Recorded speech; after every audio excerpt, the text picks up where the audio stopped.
ayan na guys. Ayan na. Luto na siya.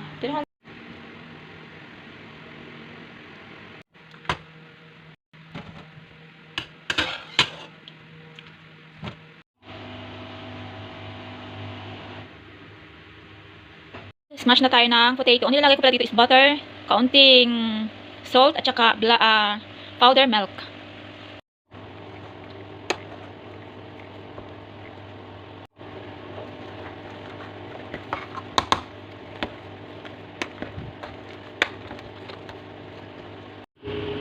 Ayan na guys, okay na ganito.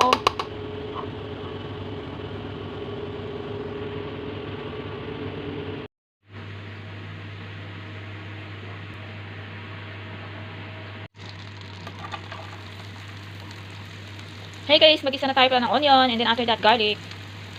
Ang nilagay ko pala is butter, pwede din oil. Ngayon, nalagay na natin yung garlic.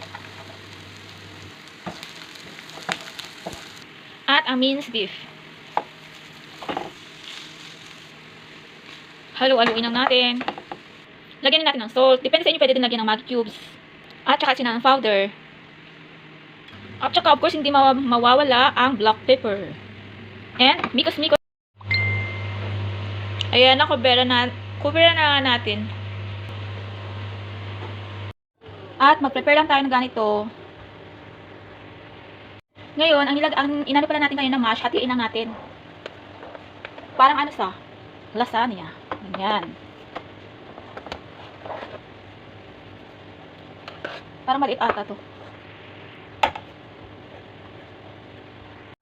Ayan na. And then, ilagay natin yung minced beef na ginawa natin kanina. Ganyan lang.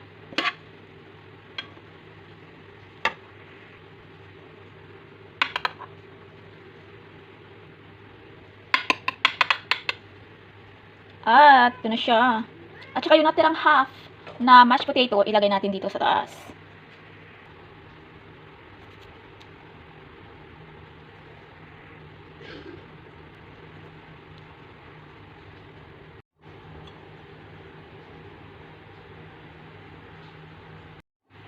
Ayan na, tapos na. Tapos, ilagay natin sa taas yung breadcrumbs. Ito nga po pala yung breadcrumbs, lagyan natin sa taas. Bubod-bubod lang ng kaunti. Spread lang natin after this.